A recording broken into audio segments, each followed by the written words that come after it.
আমাদের মধ্যে এমন অনেক মানুষ রয়েছেন যারা নিজের অজান্তেই বিভিন্ন ধরনের মানসিক সমস্যায় ভুগতেছেন এবং কি তারা এখান থেকে বার হওয়ার জন্য এমন কোনো চেষ্টা বাদ নেই যে তারা করেন নাই।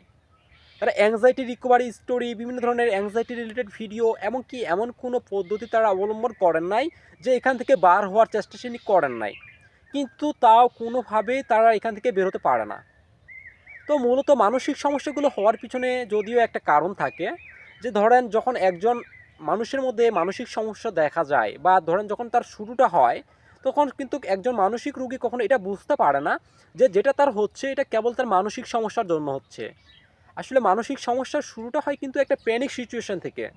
হয়তো কারো হঠাৎ কোনো একটা প্যানিক সিচুয়েশন তৈরি হতে পারে, বা কারো হঠাৎ বুক ধরফর করতে পারে, বা হঠাৎ কেউ কোথাও দূরে কোথাও গিয়ে মাথা ঘুরে পড়ে গেছে, বা কারো অতিরিক্ত স্ট্রেস বা দুশ্চিন্তা বা টেনশনের জন্য হতে পারে, বা জন্মগত কোনো কারণেও কারো হতে পারে। তো হওয়ার পিছনে কোনো না কোনো একটা কারণ থাকে, কিন্তু মূলত ওই সময় আমরা বুঝতে পারি না যে আমাদের যে শারীরিক সমস্যাগুলো হচ্ছে বা যে কষ্টটা আমাদের হচ্ছে এটা আসলে মানসিক সমস্যার জন্য হচ্ছে। আমরা তখন মনে মনে করি, আমাদের মনে হয় বড় ধরনের কোনো রোগ হয়ে গেছে, বা আমার এমন একটা রোগ হয়ে গেছে যে রোগটা আজ পর্যন্ত ডাক্তারও ধরতে পারছে না, বা আপনি যতই রিপোর্ট টেস্ট আপনি যাই কিছু করেন না কেন সব কিছু নর্মাল আসতেছে, কিন্তু কোনো রকম সমস্যা আপনার ধরা পড়ছে না।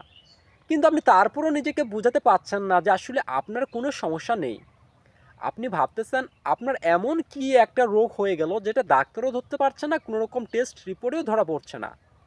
আপনি তখন আরও বেশি ঘাবড়ায় যাচ্ছেন।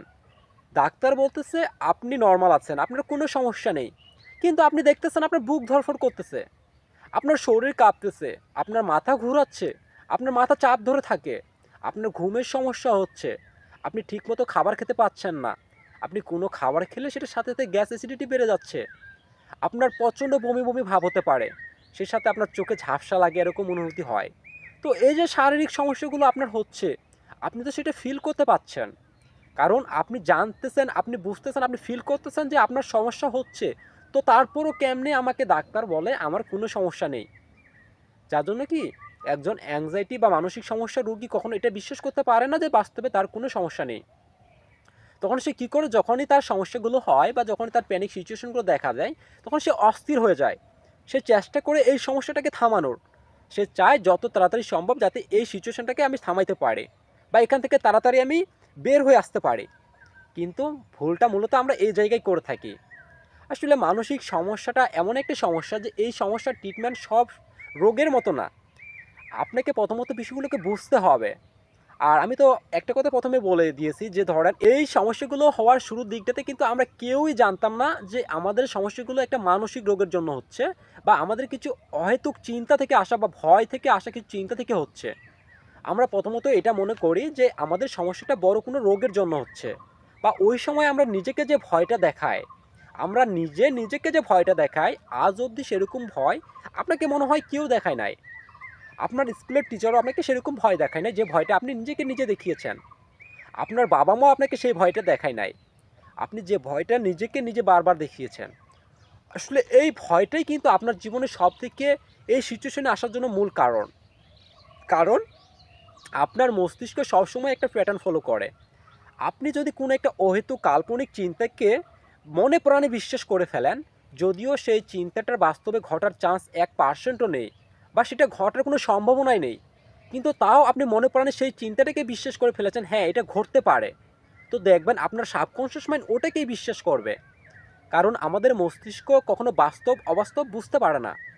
সে শুধু এতটুকুই জানে যে কোন বিষয়টাকে আপনি বেশি গুরুত্ব দিচ্ছেন, বা কোন বিষয়টা বা কোন চিন্তাটা আপনার কাছে গুরুত্বপূর্ণ। আপনি যেটাকে বেশি ইম্পর্টেন্ট দেবেন বা যেটাকে আপনি বিশ্বাস করবেন, সেটা হোক অবাস্তব বা কাল্পনিক, আপনার মস্তিষ্ক সেটাকেই বিশ্বাস করবে। ঠিক প্রথমত যখন আপনার এই সমস্যাগুলো প্রথমে শুরু হয়েছিল, এবং ওই সময় আপনি নিজেকে যে লজিকগুলো দিয়েছেন এবং কি আপনি নিজেকে যেটা বুঝিয়েছেন এই সমস্যাগুলো হওয়ার পর আপনার কি হতে পারে, আপনি ভাবতেছেন আপনার বুক ধড়ফড় করতেছে মানে আপনার হার্টের সমস্যা। তো আপনার মস্তিষ্ক এখন কী করে, সবসময় ওই হার্টের দিকে ফোকাসটা দিয়ে দেয় যে কোন সময় আমার হার্টবিটটা বাড়ে, কোন সময় স্বাভাবিক হয়। তো এখন আপনি কী করতেছেন, কোনো একটু সমস্যা দেখা দিলেই আগে আপনার ফোকাসটা যাচ্ছে হার্টের দিকে, যে আমার বুক ধড়ফড় বেড়ে যাচ্ছে নাকি। আর যখনই আপনি দেখবেন আপনার বুক ধড়ফড় বেড়ে যাচ্ছে কি না, তখনই আপনার বুক ধড়ফড় অটোমেটিক্যালি বাড়া শুরু করবে। যেই না আপনার বুক ধড়ফড় বাড়া শুরু করলো, সেই সাথে সাথে আপনার মস্তিষ্ক আপনাকে সিগন্যাল দেবে, কিরে এই তো বুক ধড়ফড় করতেছে, তার মানে এখনই আমার কিছু একটা হয়ে যাবে। আর বুক ধড়ফড় করতেছে মানে আমার হার্টের সমস্যা হয়ে গেছে। এই যে অহেতুক একটা ভয়, একটা স্বাভাবিক চিন্তা থেকে আসা কিছু ভয়, এটাকে আপনি সাথে সাথে বিশ্বাস করে নিলেন, আপনি মনে করে নিলেন হ্যাঁ বুক ধড়ফড় করা থেকে আপনার হার্টের সমস্যা হয়ে যাবে। তো আপনার মস্তিষ্ক তখন সেটাকেই বিশ্বাস করে নেয়, এবং কি তখন আপনাকে সেই হার্ট থেকে, হার্টের সমস্যাটা থেকে বাঁচানোর জন্য সে কন্টিনিউ তার যে প্রসেস সেটাকে ফলো করে। আসলে মূলত এখানে একটা সাইকোলজি রয়েছে, যে ধরেন হার্টবিট বেড়ে যাওয়া, হ্যাঁ, আপনি যখন একটা ভয় পান, ধরেন আপনি ফুটবল খেলতেছেন, আমি আপনাকে ছোট্ট একটা উদাহরণের মাধ্যমে বোঝাই, যে আপনি যখন ফুটবল খেলেন বা ক্রিকেট খেলেন, ওই ফুটবল খেলার সময় যখন আমরা দৌড়াই, তখন আমাদের হার্টবিট বা বুক ধড়ফড়ানি কিন্তু অনেক পরিমাণে থাকে। এটা আপনি লক্ষ্য করে দেখবেন, যখন আপনি দৌড়াবেন অনেক পরিমাণে আপনার বুক ধড়ফড় করবে। যখন আপনি দৌড়াচ্ছেন তখন যে আপনার বুক ধড়ফড় করতেছে, এটা কি তাহলে আপনার হার্টের সমস্যা? কখনো না। আমরা জানি যে আমরা দৌড়াচ্ছি, তার জন্য আমরা বুক ধড়ফড় করতেছে। কেন বুক ধড়ফড় করতেছে আপনি বলেন তো? আপনি যখন দৌড়াচ্ছেন আপনার শরীর থেকে অনেক পরিমাণে শক্তি ক্ষয় হচ্ছে, আপনার এনার্জি লস হচ্ছে। তো আপনার মস্তিষ্ক তখন আপনার হার্টবিটকে সিগন্যাল দেয় যে আমার আরও এনার্জি দরকার। আসলে আমরা যে শ্বাস প্রশ্বাসটা নিয়ে থাকি, যে অক্সিজেনটা মাধ্যমে যে আমরা নিঃশ্বাসটা নেই, এই অক্সিজেন থেকে যে পরিমাণ এনার্জিটা পাই, এই এনার্জি দিয়ে কিন্তু আমাদের শরীর চলে। এখন আপনি যখন দৌড়াচ্ছেন তখন আপনার শরীর থেকে এনার্জি লস হচ্ছে, ক্ষয় হচ্ছে। তো আপনি যদি সামনে আরও দৌড়ান, তাহলে তো আপনার শরীরে আরও এনার্জি দরকার। তখন আপনার মস্তিষ্ক কী করে, সে হার্টবিটকে সিগন্যাল দেয়, এবং হার্টবিট সেই সিগন্যাল অনুযায়ী তার রেসপন্সটাকে বাড়িয়ে দেয়, যাতে আপনি বেশি পরিমাণে অক্সিজেন শরীরে নিতে পারেন। আপনার হার্টবিট বাড়তেছে, আপনার বুক ধড়ফড় করতেছে আপনাকে বাঁচিয়ে রাখার জন্য, কিন্তু আপনি ভাবতেছেন আপনার বুক ধড়ফড় করতেছে মানে আপনার হার্টের সমস্যা। তাহলে বিষয়টা কতটা ভুলভাবে আপনি নিজেকে যুক্তি দিচ্ছেন। এখানে আপনাকে বুঝতে হবে আপনার যে চিন্তাগুলো আসে বা আপনার শারীরিক যে সমস্যাগুলো হচ্ছে, এগুলো হওয়ার পিছনে কারণটা কী। মূলত মানসিক সমস্যায় বিভিন্ন ধরনের শারীরিক সমস্যা হয়। কারো মাথায় যন্ত্রণা হয়, কারো মাথা চাপ ধরে থাকে, কারো মাথা ঘোরায়। এমন কোনো মানুষ আছে যাদের দূরে যাওয়া ভয় কাজ করে, দূরে যেতে পারে না, বা একা কোথাও গেলে তাদের ভয় লাগে। তাদের সবথেকে মেন যে সমস্যাটা হয়, যে মাথায় ব্যালেন্সিং প্রবলেম, যে হাঁটতে গেলে মনে হয় পড়ে যাবো একটা অনুভূতি কাজ করে। তারা মনে করে আমি যদি হাঁটি তাহলে মনে হয় আমার শরীর দুলতেছে, আমি মনে হয় পড়ে যাচ্ছি, এমন একটা সিচুয়েশন তারা ফিল করে। যদিও আসলে বাইরে কোনো মানুষ সেটা ফিল করতে পারে না বা দেখে বুঝতে পারে না, কিন্তু যাদের সমস্যাটা হয় তারা মনে করে যে আমি মনে হয় সঠিকভাবে হাঁটতে পারতেছি না, আমার মনে হয় ব্যালেন্সের সমস্যা হচ্ছে। এমনকি যখন যারা দূরে কোথাও যায়, দূরে বলতে কি বাজারে বা মানুষের ভিড়ে যায়, তখন অটোমেটিক্যালি তাদের শরীর কাঁপতে শুরু করে, তাদের হাত পা কাঁপে, তারা এক জায়গায় স্থির হয়ে দাঁড়িয়ে থাকতে পারে না। আর যখনই তাদের এমনটা হয়, তারা মনে করে হ্যাঁ এই যে এমন লাগতেছে মানে আমার কিছু একটা এখনই হয়ে যাবে, বা আমার এমন লাগছে কেন, আমি তো কিছুক্ষণ আগে ভালো ছিলাম। তখন আপনি কি করেন, আপনি যত তাড়াতাড়ি সম্ভব আপনি চেষ্টা করেন সেই জায়গাটা থেকে এড়িয়ে আপনি বাসায় যাওয়ার। আপনি মনে করেন আপনি যদি তাড়াতাড়ি বাসায় যেতে পারেন, তাহলে মনে হয় আপনার এই সিচুয়েশনটা কিছুটা কন্ট্রোলে আসবে। কিন্তু এই জায়গাটাতে আপনি ভুল করতেছেন। আপনার যদি এই ভয়টা থেকে থাকে যে আপনি দূরে কোথাও যেতে পারছেন না, তো আপনি দূরে কোথাও যেতে পারছেন না, দূরে গেলে আপনার সমস্যা হচ্ছে, বুক ধড়ফড় করতেছে, মাথা ঘোরাচ্ছে, বিভিন্ন ধরনের শারীরিক সমস্যা হচ্ছে, গ্যাস অ্যাসিডিটি বেড়ে যাচ্ছে, আপনার অস্থির লাগছে, শরীরে কন্ট্রোলে বাইরে চলে যাচ্ছে। তো এখন কথা হচ্ছে, ধরেন আপনি যখন এই সমস্যাগুলো হওয়ার ভয়ে আপনি বাইরে যাচ্ছেন না, তো আপনি মূলত যখন বাসায় বসে থাকছেন, বাসায় থাকলে কোনো সমস্যা হচ্ছে না, তাহলে আমাকে আপনি একটা কথা বলুন তো, আপনি যখন বাসায় থাকছেন আপনার কোনো সমস্যা হচ্ছে না, তো বাইরে গেলে আপনার সমস্যাটা হচ্ছে, তো বাইরে কি এমন কোনো কিছু রয়েছে বা এমন কোনো প্রাণী রয়েছে যেটা আপনার জন্য বিপজ্জনক, যা অন্য কোনো মানুষ দেখতে পাচ্ছে না, শুধু আপনি দেখতে পাচ্ছেন? নাকি বাড়িতে আপনার অক্সিজেনের গাছ লাগানো আছে, বাইরে কোনো অক্সিজেন নেই? নাকি বাইরে যে মানুষরা থাকে তারা অক্সিজেন পায় না, আপনি বাসায় থাকলে অক্সিজেনটা পাচ্ছেন? ভুল। আপনার মূলত যেটা হচ্ছে, আপনি যখন বাসায় থাকছেন বা আপনাকে যদি বলা হয় আপনি বাসা থেকে বাইরে কোথাও যান, বা আপনি বাজারে যাওয়ার কথা আপনাকে যদি বলা হয় আপনার ফ্যামিলি থেকে, তো আপনি যাচ্ছেন না, কিন্তু আপনাকে বলা হয়েছে এখন আপনাকে যাওয়ার লাগবে 2 ঘন্টা পরে, কিন্তু আপনার 2 ঘন্টা আগেই চিন্তাগুলো আসা শুরু করে। আপনি বাজারে গেলে আপনার সাথে কি কি হবে, আপনি বাজারে গেলে আপনার সাথে কি কি হতে পারে। আপনি মনে করতেছেন আমি যদি আজকে বাজারে যাই বা মানুষের ভিড়ে যাই, দূরে কোথাও যাই, সেখানে গিয়ে যদি আমি পড়ে যাই বা আমার বুক ধড়ফড় বেড়ে যায়, আমার শারীরিক সমস্যাগুলো দেখা দেয়, তো কি হবে? বা ওখানে আশেপাশে যদি কোনো মানুষ না থাকে, তাহলে আপনাকে কে নিয়ে আসবে? এই একটা ভয় আপনাকে কি করে, বাসা থেকে বের হতে দেয় না। কিন্তু আপনি যখন বাসায় বসে থাকেন, বাসায় নিজেকে সবসময় বোঝান যে না আমার সমস্যাগুলো আগে ঠিক হবে তখন আমি বাসায় বাইরে যাব। তো আপনি বাসায় থাকতেছেন, আপনি বাসা থেকে নিজেকে কি বোঝাচ্ছেন? আপনি কি বাসায় নিরাপদ? না। সমস্যাটা আপনার বাসায়, বাইরে না। আপনাকে বাইরে যেতে হবে। সেটা যদি আপনি নিজে, নিজে না পারেন, আপনি অবশ্যই একজনের সাপোর্ট নিয়ে বাইরে যাওয়া শুরু করেন। মূলত এই সমস্যাগুলোতে সাথে ফেস করা নিজে, নিজে সম্ভব হয়ে ওঠে না বা অনেকে পারে যাদের সাহস অনেক বেশি পরিমাণে থাকে। বেশিরভাগই পারে না, তার জন্য অবশ্যই একটা সাপোর্ট দরকার।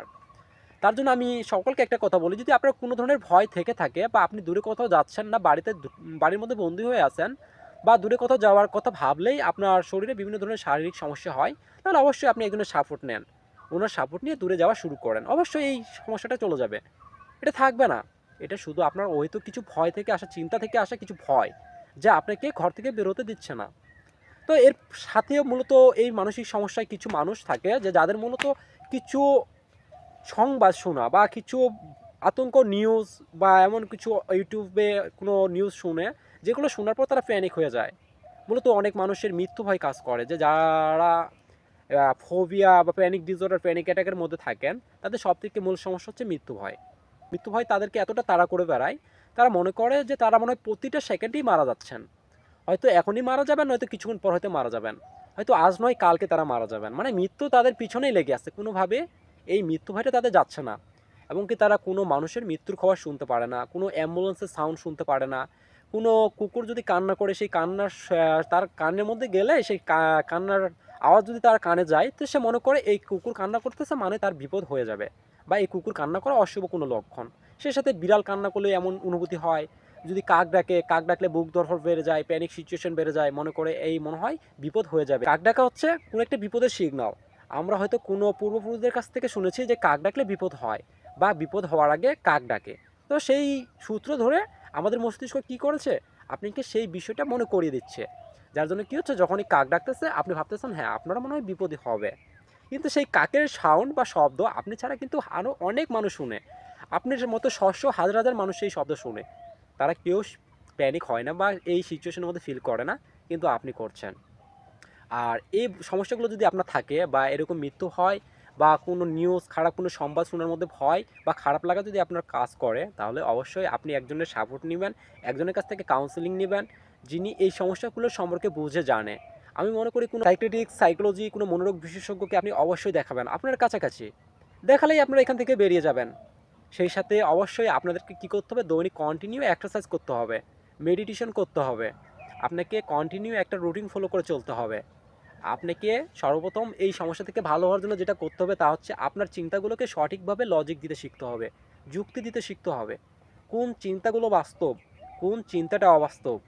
চিন্তাগুলোকে যখন আপনি বুঝতে পারবেন, আপনার চিন্তাগুলো আসছে কিন্তু কিছু হচ্ছে না, আপনি শুধু ভয় পাচ্ছেন, আপনার কষ্ট হচ্ছে, আপনার শারীরিক সমস্যা হচ্ছে, এর বাইরে কিছু হচ্ছে না।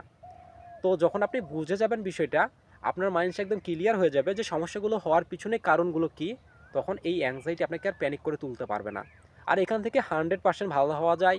এবং কি আপনিও পারবেন, আপনার যত দিনের সমস্যা হোক না কেন, আপনি যতই কষ্ট পান না কেন, 100% এখান থেকে বেরিয়ে যাবেন। অবশ্যই আপনারা দেখাবেন, কারো সাপোর্ট নেবেন। হ্যাঁ, বাসায় বসে থাকে এই সমস্যা থেকে ভালো হওয়া যায় না, এটা অধেয় অসম্ভব, সম্ভব না। তাই এরকম কেউ করবেন না। যতদিন আপনি নিজে নিজে এখান থেকে বের হওয়ার চেষ্টা করবেন, আপনার সময়টাও যাবে, কষ্টটাও পাবেন। তার থেকে একজনকে দেখান, একজনের সাপোর্ট নিয়ে চলেন, ইনশাল্লাহ খুব তাড়াতাড়ি এখান থেকে বেরিয়ে যাবেন। আর ভিডিও বড় করছি না, সকলে ভালো থাকবেন, সুস্থ থাকবেন।